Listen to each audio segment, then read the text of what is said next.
Dan dalam konteks ini, bantuan daripada Yang Amat Berhormat Perdana Menteri adalah diharap-harapkan.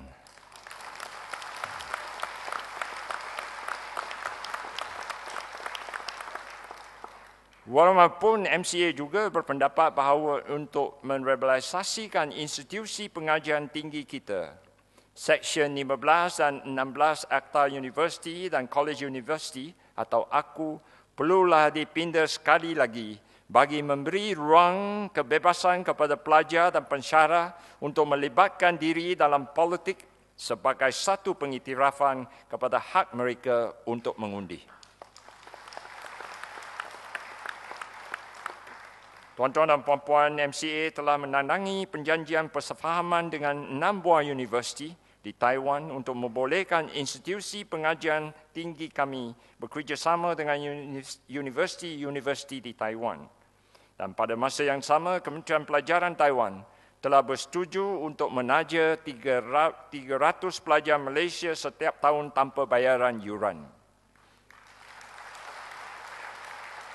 Dan kumpulan pertama yang terdiri daripada 120 orang pelajar telah pun berlepas ke Taiwan pada bulan September baru ini.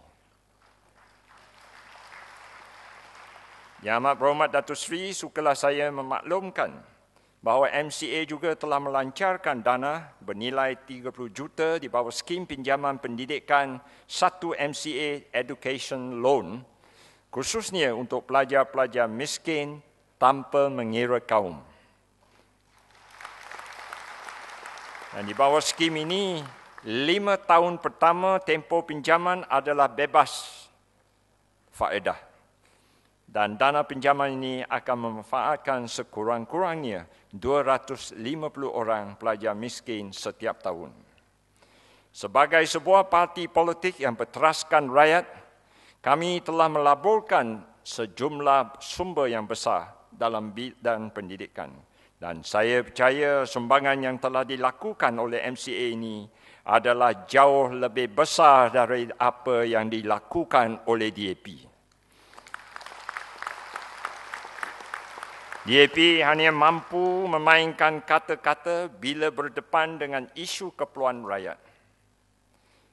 Tuan-tuan dan puan-puan, pada Perhimpunan Agung kali ini, perwakilan dijangka meluluskan resolusi yang menetapkan bahawa MCA tidak akan menerima sebarang pelantikan di dalam kerajaan sekiranya prestasi parti tidak menunjuk peningkatan berbanding dengan pilihan raya 2008.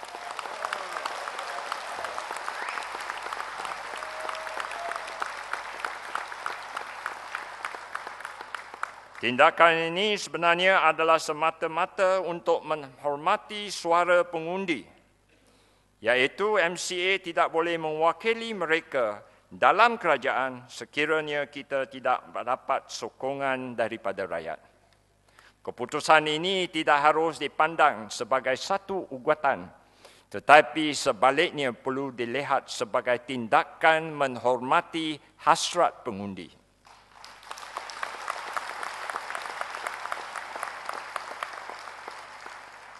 Seandainya wujud-wujudan sekalipun, dia harus dilihat kepada parti dan anggota-anggota parti dan bukanlah kepada para pengundi. Adalah diharapkan keputusan ini akan mewujudkan kesedaran yang lebih meluas bahawa betapa pentingnya anggota-anggota parti kami semua bersatu padu untuk memastikan kemenangan calon MCA dan Barisan Nasional pada pilihan raya yang akan datang.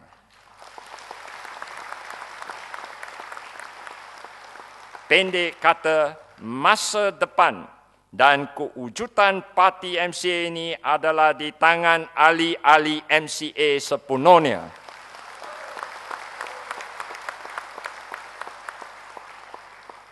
Sebenarnya Malaysia dirahmati dengan masyarakat yang berbilang kaum.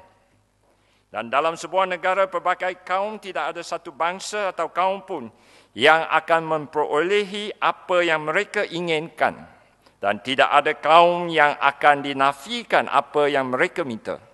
Apa yang kita minta dan inginkan ialah untuk berkongsi kejayaan bersama.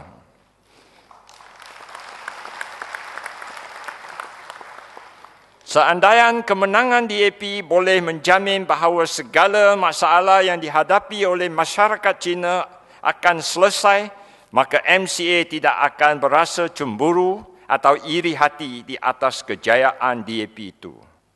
Walaupun kita perhatikan, DAP telah menunjukkan diri sebagai political superman yang mampu menyelesaikan semua isu yang berhadapan dengan masyarakat Cina. Namun begitu, prestasi Pakatan Rakyat di semua negeri yang mereka kuasai membuktikan bahawa di dalam politik tidak ada Superman.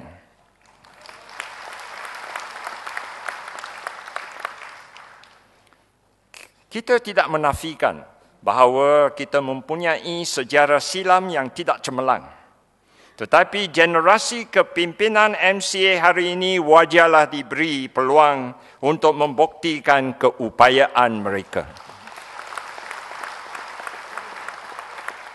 Selepas pilihan raya umum pada Mac 2008, rakyat merasa optimistik bahawa akhirnya negara ini telah wujud sistem dua parti. Tetapi nyatanya, dia juga menimbulkan politiking yang lebih tegang yang memecah belahkan rakyat. Pakatan Rakyat tidak pernah berhenti untuk mengeksploitasikan isu-isu daripada peristiwa malang kematian mendiang Teo Weng Hock hinggalah isu pilihan raya adil dan tulus. Apa yang mereka inginkan ialah semata-mata mencipta satu persepsi atau andaian bahawa BN tidak berupaya melakukan sesuatu dengan betul. Rakyat tidak akan terpedaya oleh pakatan kerana rekod perkhidmatan BN amat jelas sekali dalam membangunkan negara ini. Program transformasi kerajaan, program transformasi ekonomi yang diperkenalkan oleh Yang Amat Berhormat Perdana Menteri telah memberi harapan kepada rakyat bahawa mereka boleh menaruh kepercayaan kepada Kerajaan Barisan Nasional. Dan kami yakin di bawah pimpinan Yang Amat Berhormat Perdana Menteri, kita akan menjadi sebuah negara berpendapatan tinggi menjelang 2020. Sebaliknya, rakyat perlu sadar bahawa negeri-negeri di bawah Pakatan Rakyat tidak memperkenalkan sebarang inisiatif, apatah lagi transformasi. Mereka hanya pandai menghebohkan dan menjenamakan semula diri mereka, menuntut kredit di atas perkara-perkara kecil yang mereka lakukan. Jika sekalipun mereka mendakwa berjaya menarik pelaburan luar, dia adalah kerana kestabilan politik dan ekonomi yang disediakan oleh kerajaan pusat, termasuklah insentif serta pasarana yang membolehkan para pelabur memutuskan untuk datang ke Malaysia dan melabur di negara ini. Dia bukanlah satu-satunya usaha yang dilakukan oleh mana-mana negeri tertentu. So dalam konteks ini dan dalam usaha untuk menarik pelaburan ke Pulau Pinang, Ketua Menteri Lim Guan Eng sanggup mempelekehkan Johor walaupun dia anak Johor.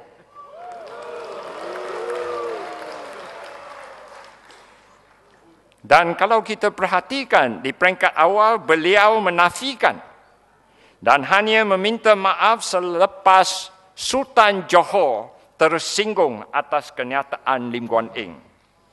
Pendek kata, mana ada standard pemimpin ini.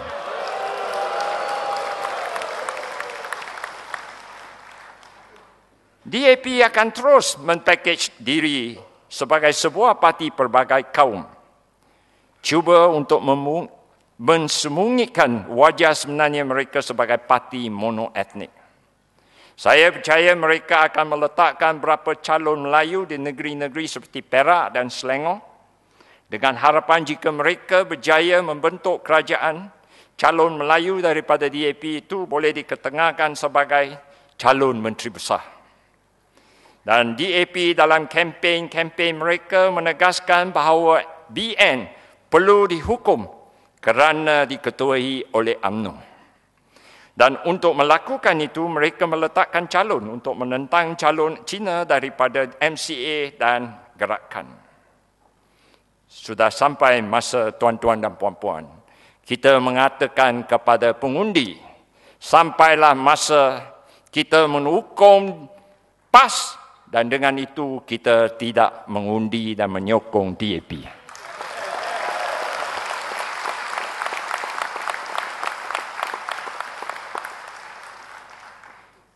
Kalau DAP adalah benar-benar sebuah parti multiracial, mereka sepatutnya meletakkan calon di kawasan Melayu dan membuktikan bahawa mereka diterima oleh semua komuniti. Tetapi seperti tuan-tuan dan puan-puan, DAP tak berani. Dengan meletakkan calon yang mewakili masyarakat Cina, menentang calon daripada kalangan masyarakat Cina, DAP secara tidak langsung cuba mencipta satu sistem politik yang mana bukan Cina akan membentuk kerajaan dan masyarakat Cina berakhirnya sebagai pembangkang saja. Ini akhirnya akan mewujudkan sistem dua kaum, bukan sistem dua parti sebagaimana yang rakyat inginkan. Tuan-tuan dan puan-puan, realitinya ialah daripada 220 buah kerusi parlimen yang dipertandingkan, hanya 46 kerusi merupakan kawasan majoriti masyarakat Cina. Jika masyarakat Cina berhasrat untuk melepaskan mara mereka terhadap kerajaan dan mengundi menentang BN, paling banyak kerusi yang mereka boleh menang ialah 46 kerusi.